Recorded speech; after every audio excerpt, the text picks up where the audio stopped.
여러분 추석 연휴 잘 보내셨나요? 네, 이번 추석 연휴는 좀 길어서 저는 좀 여유롭게 잘 다녀왔습니다. 온 세상이 코로나로 인하여 고통과 어려움과 좌절 속에서 힘들게 살아가는 요즘이지만 우리는 그리스도 생명 안에 있는 자들이기에 그 생명이 우리 안에 늘 지키시고 인도하여서 오늘 이 예배 자리에 나와 온전한 산 제사를 드릴 수 있도록 은혜 주신 하나님께 감사하지 않을 수 없습니다. 자, 그래서 그런 의미에서 우리 옆 사람들과 인사하고 말씀에 떡을 떼으면 좋겠습니다. 서로 인사하겠습니다. 하늘의 신령한 복을 누립시다. 이렇게. 네, 하늘의 신령한 복을 누린 우리가 되어야 될 줄로 믿습니다. 아멘.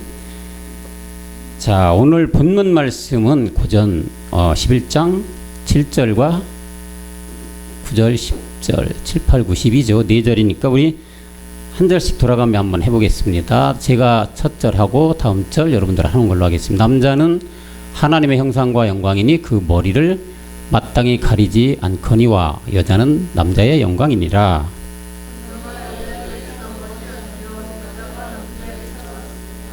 또 남자가 여자를 위하여 지음을 받지 아니하고 여자가 남자를 위하여 지음을 받은 것이니.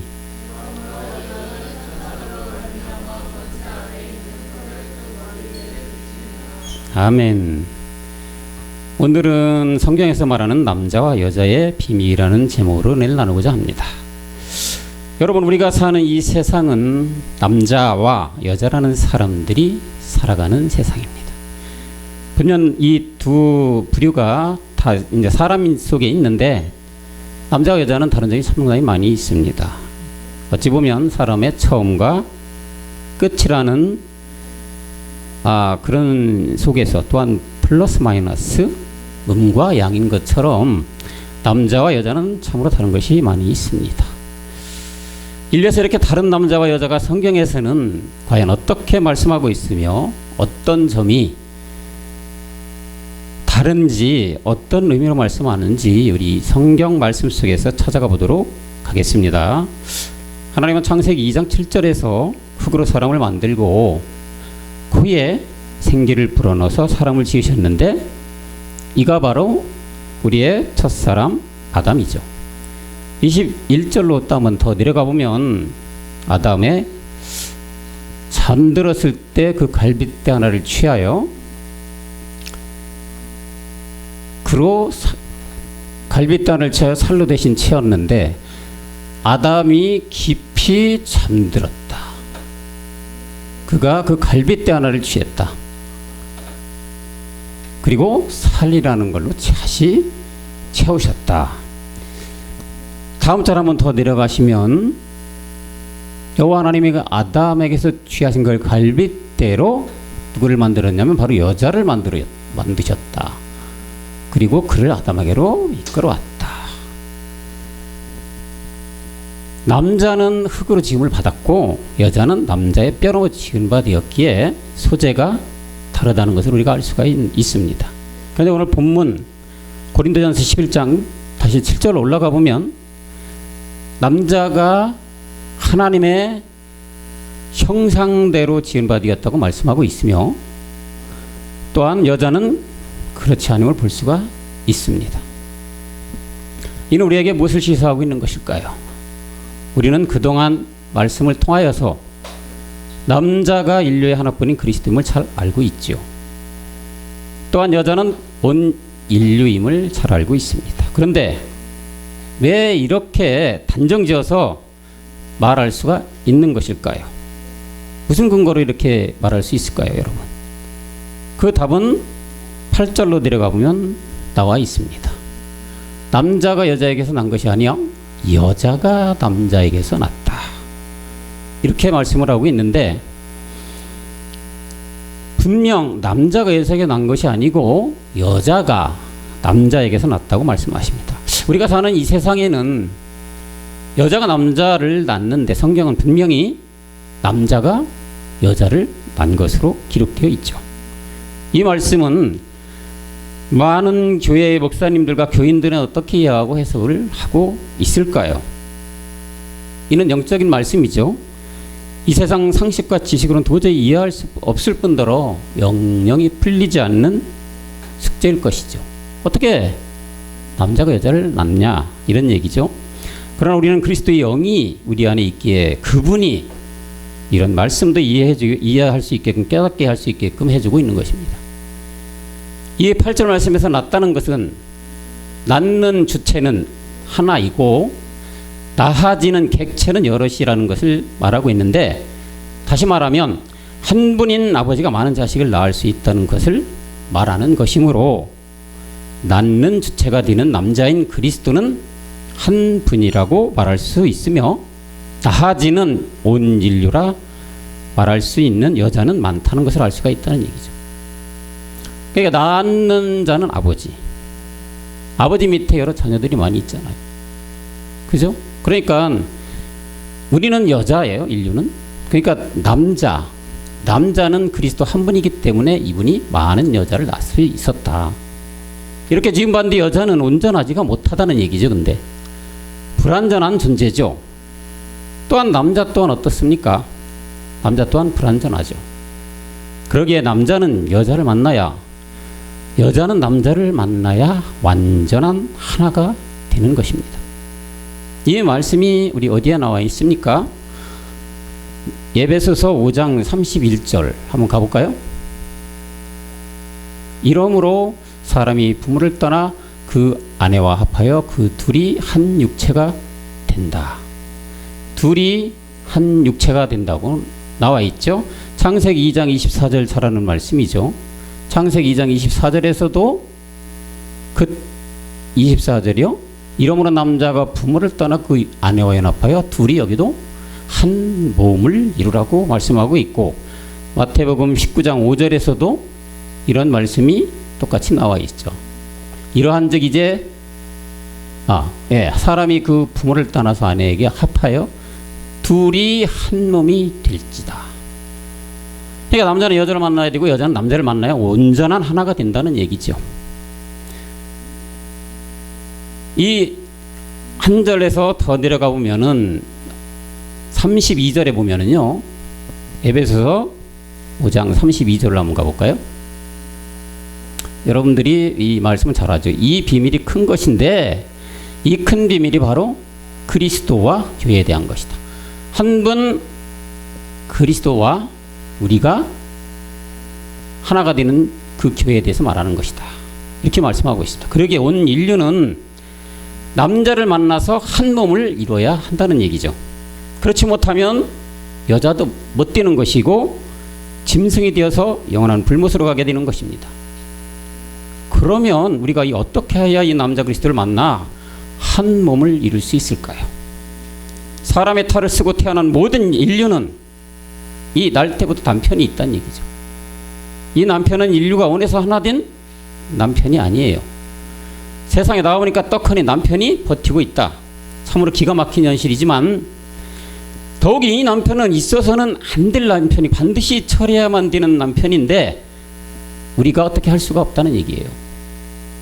우리의 노력과 힘으로 가진 수단과 방법, 물리적인 갖가지 방법으로도 이 남편인 것은 처리할 수가 없다는 것이 큰 문제이란 얘기예요. 그럼 이 남편을 무슨 수를 써더라도 없애야 되는데, 그런 남편이 우리가 태어나부터 옆에 있다는 얘기예요. 이 남편을 죽이지 않으면 내가 죽는 것이기에 어찌하든 죽여버려야 하는, 사활을 걸서라도 이 남편이 세상 사람들은 바로 뭐라고 합니까? 운명과 팔자라고 합니다. 바로 이런 남편을 성경은 로마서 6장 6절에서 말하는 바로 옛사람이고 죄의 몸이고, 로마서 7장 24절에는 사망의 몸이라고 이루고, 갈라디아서 5장 24절에는 우리의 육체를 말하고 있는 것입니다. 이 육체, 옛사람, 사망의 몸이 우리가 떡하니 태어나 보니까 남편으로 버티고 있다 이거예요. 이 남편은 우리가 결코 단연코 없애지 않으면 안 된다. 무슨 수단과 방법을 통해서 갖가진 방법을 통해서라도 우리는 이 남편을 없애야 되는데 이 우리의 사람 본 남편이는 그리스도를 만나야 되는데 다른 남편이 이렇게 와 살고 있다. 그래서 야고보서 4장 4절에서는 이러한 우리를 뭐라고 하느냐? 간음하는 여자라고 표현하고 있어요. 간음하는 여자들이여 세상과 벗긴 것이 하나님의 원수다. 하나님과 원수되는 건 뭡니까? 바로 마귀죠. 마귀인데 마귀가 뭐를 지고 있습니까? 우리의 옛사람 죄의 몸, 사망의 몸을 권세를 가지고 있는 거예요. 누구든지 세상과 벗이 되고자 하는 자는 스스로 하나님과 원수가 된다. 근데 우리는 간음한 여자가 된 거라는 얘기죠. 이렇게 볼 때 사람은 분명 이 즐기고 즐긴 남편에서부터 벗어나야 우리가 본 남편에게로 가서 산다는 것을 알 수가 있게 되는 것이죠. 이 세상에서 남편 있는 여인이 다른 남자와 놀아나면 뭐예요? 간통죄로 처벌을 받아요. 우리 주님 시대에는 간음한 여자는 돌로 쳐 죽이라는 율법이 있었죠. 하물며 하나님이신 그리스도와 한 몸을 이루어야 이 여인이 간음을 하였다면 과연 어떻게 될까요? 뻔한 거 아니겠습니까? 바로 영원히 꺼지지 않는 불문만이 기다리고 있을 것이란 얘기죠.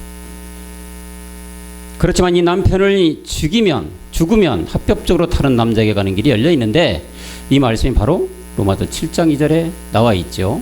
로마서 7장 2절에 가보면 남편 있는 여인이 그 남편 생전에는 법으로 그에게 매인받았다. 남편 있는 여인인데 남편이 생전에 법으로 그에게 매인받아 있으나 남편이 죽어야 이 법에서 자유로워질 수가 있다. 이 말씀을 하면서 그 한 절로 또 올라가면은 이 남편 형제들아 내가 법하는 자들에게 말하니 너희는 율법이 사람이 할 수 없는 그를 충원하지 줄 알지 못하느냐 이런 말씀을 하고 있습니다. 이 율법 영원히 우리에게 붙어있는 이 남편 이거를 사람이 살아 있을 때만 처리해야 우리가 새 생명을 얻을 수가 있다는 얘기입니다. 이 남편은 반드시 우리가 절대절명으로 처리해야만 한다는 결론인데 그러면 우리가 어떻게 이걸 할 수가 있냐?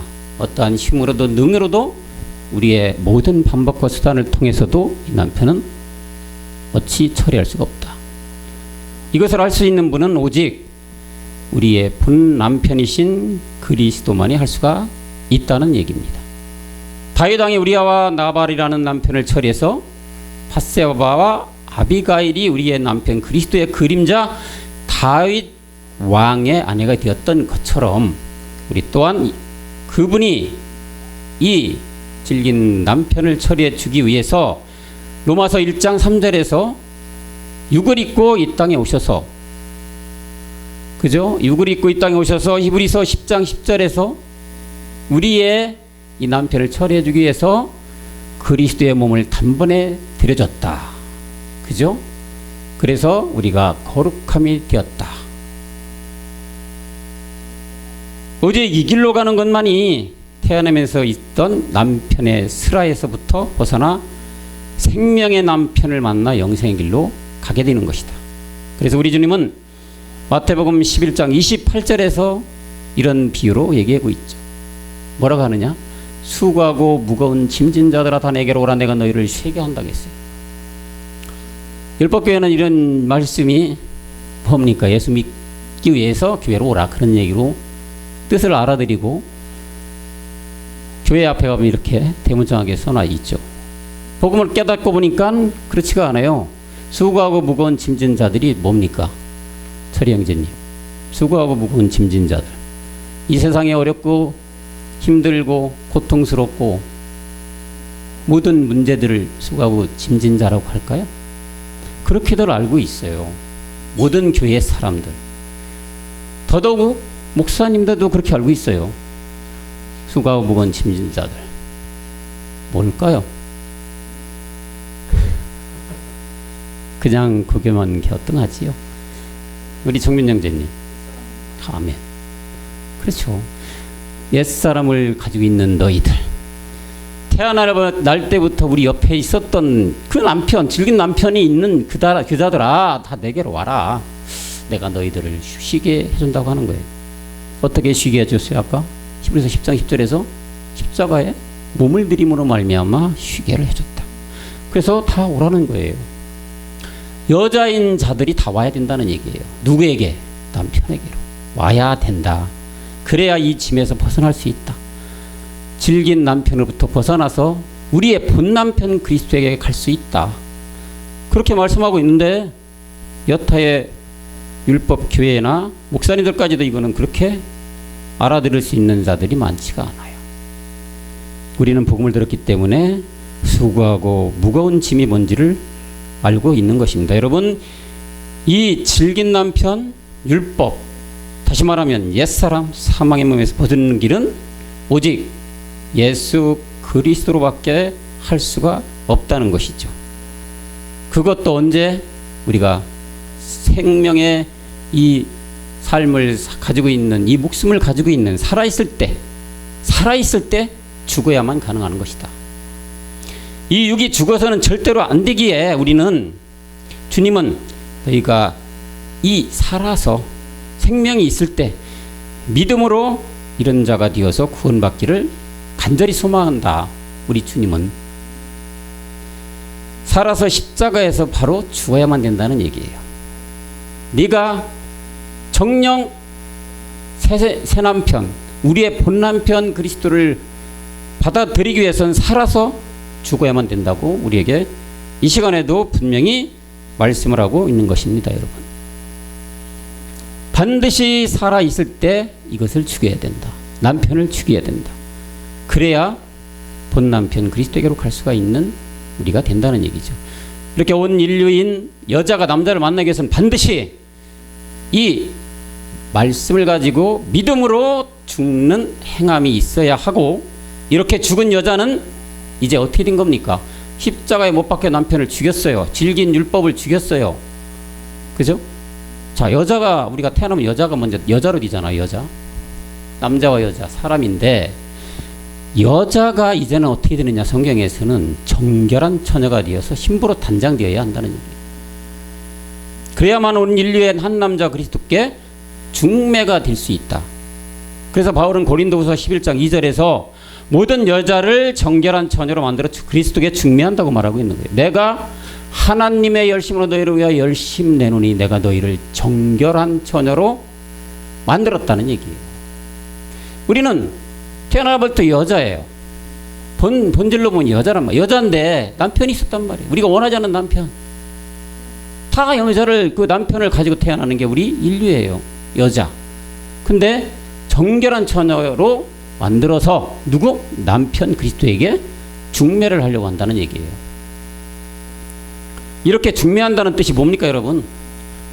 중매를 시킨다는 것은 예수가 뭐예요? 그리스도임을 믿게 하는 것이겠죠. 그죠? 그리스도의 종된 바울은 이렇게 태어날 때부터 원하지 않게 혼인이 되어 있는 이 남편을 처리하고 우리의 본 남편 그리스도를 만나라고 전한 것이다, 이거예요.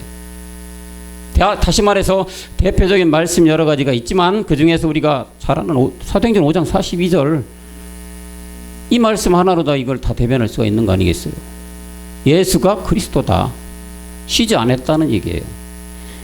이것은 다시 말해서 예수가 그리스도가 돼야만 된다는 얘기예요. 율법인 남편 없애야 된다는 얘기고, 이거는 살아서 믿음으로 우리가 행함이 됐을 때만 가능한 것이다.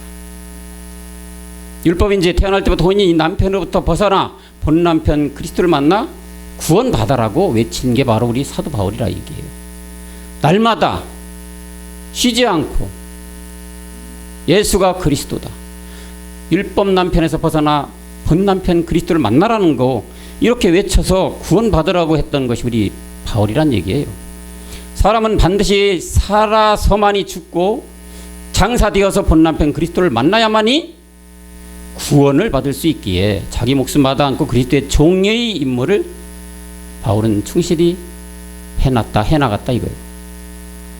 사랑하는 청년 여러분, 우리도 반드시 이렇게 바울과 같이 그리스도의 참된 종으로서 그 임무를 다 해야 할 것입니다.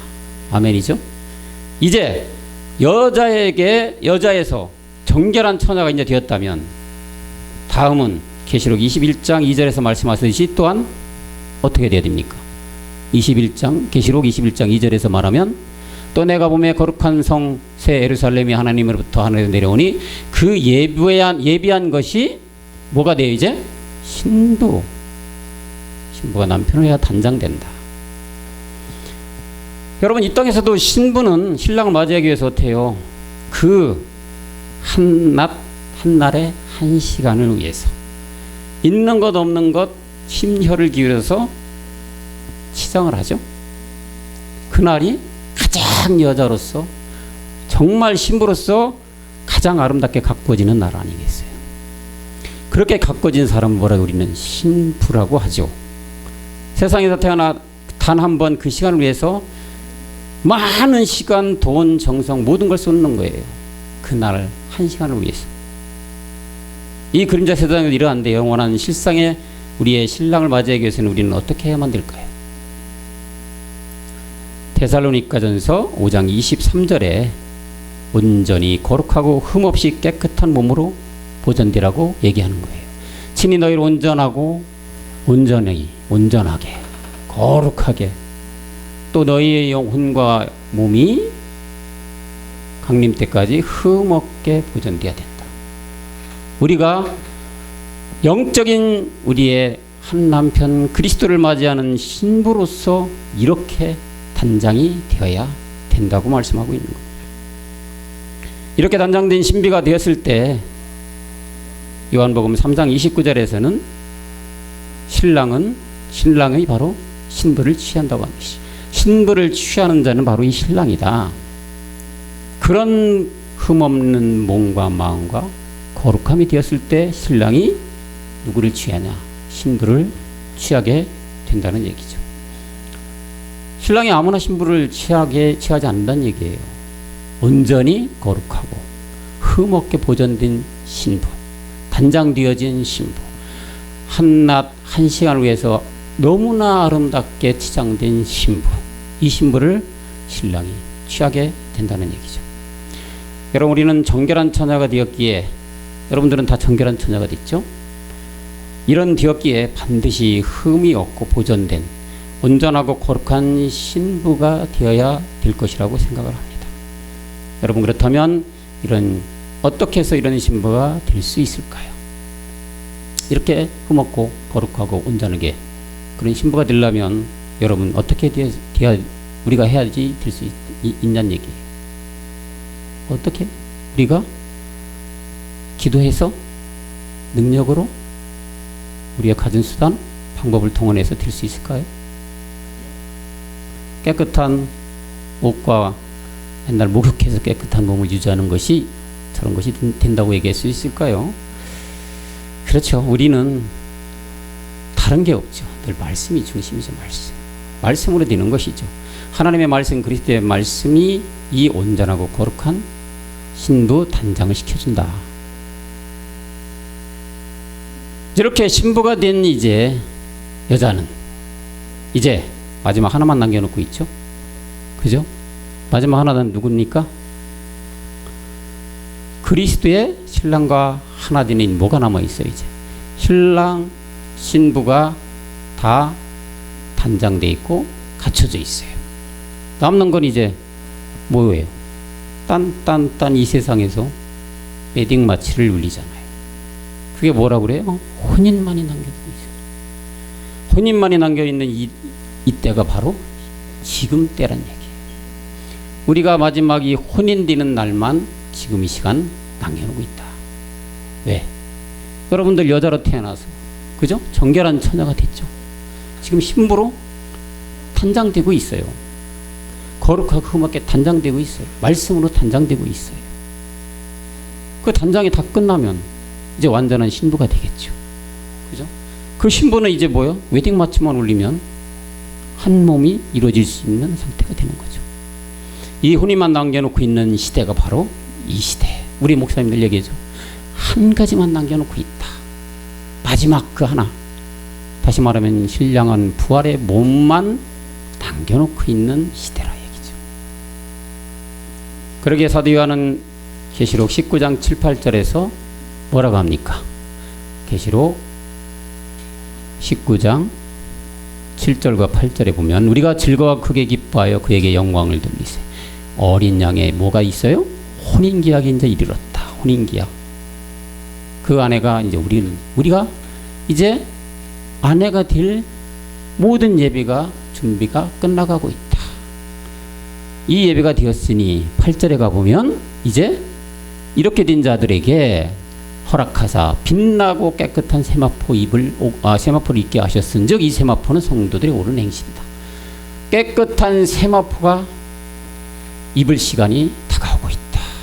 한 여자가 되어서 처음에는 정결한 처녀가 됐어요. 신부로 아름답게 단장이 돼 가고 있어요. 신부가 이제 완전히 단장되면은 마지막 혼인 기약이 남아있는 상태인데 혼인이 되기 위해서는 깨끗한 세마포 입으면 우리는 혼인이 끝난다. 다시 말하면 신령한 부활의 몸을 얻는 그날이 머지않았다. 이 말씀을 사도 바울은 계시록 끝자락에서 얘기한다. 그런 얘기죠. 신부로 단장되어가는 우리는 반드시 온전하고 완전하고 정결하게 단장되어서 한 남편 그리스도에 결혼하면 뭐라고 그래요? 남편과 아내라고 하잖아요. 그죠? 그 아내가 결단코 되어야만 된다. 그래서 창세기 2장 24절 아까 말씀 보였던 이 말씀이 멜기세덱 주 한 몸이 반드시 이루어져야 된다. 남자가 부모를 떠나서 그 아내와 연합하여 둘이 한 몸이 된다. 부와 모의 세계라겠죠. 부와 모 떠나서 아내와 연합된다. 이제 우리가 뭐가 돼요? 아내가 된다는 얘기죠. 아내, 영이신 그리스도와 또 몸, 멜기세덱 몸. 이제 우리가 하나의 연합이 되면 모든 게 한 몸이 되어서 뭐가 돼요? 신령한 부활의 몸을 이루게 되면 로마서 9장 28절에서 말하는 끝나고 이 세상은 피라고 맞춘다. 그런 말씀이 오늘 남자와 여자를 통해서 하나님께서 우리에게 영적인 걸로 보여주고 있는 것이다. 그렇죠? 여자로 태어난 우리기에 반드시 우리는 아내까지 가야 된다. 혼인에 이어서 아내까지 가야만 그 결혼은 완전히 성사가 되는 것이고 성공적인 결혼이 되는 거잖아요. 이 세상에서도 여러분들 남자가 만나서 사귀다가 그죠? 청혼하고 그 다음에 혼인하고 살아요. 헤어지면 안 되죠. 우리 목사님 얘기하잖아요. 누구 하나 죽어서 가면은 온전히 이루어졌다고 할 수가 없잖아요. 이 세상은 그렇게 하지만은 영적인 이 말씀 속에서는 결혼이 되면 연합이 되면 한 몸이 되면 우리는 뭐야? 영원히 한 아내로서 멜기세덱 주의 한 아내로서 한 몸이 되어서 영원한 영생을 얻을 수가 있다. 남자와 여자를 통해서 우리 주님은 이렇게 말씀으로 남겨 놓으신 겁니다. 이런 둘이 한 몸을 이루는 것은 호세아는 뭐라고 표현을 해요? 하나님이 우리와 장가든다고 하죠. 호세아 2장 19절 20절 보면은 호세아서 2장 19절 20절을 보면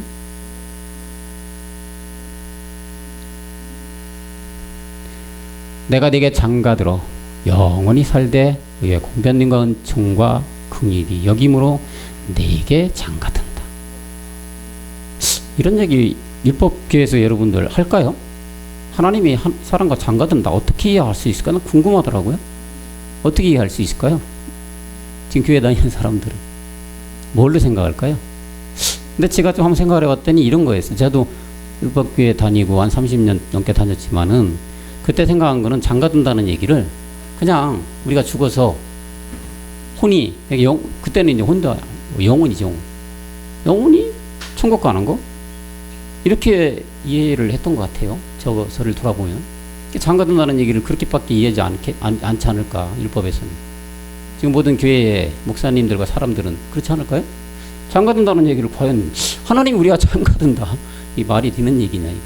우리의 이 진짜 우리 목사님 호박만한 머리로서 이거 이해할 수 있는 말씀이냐 이게.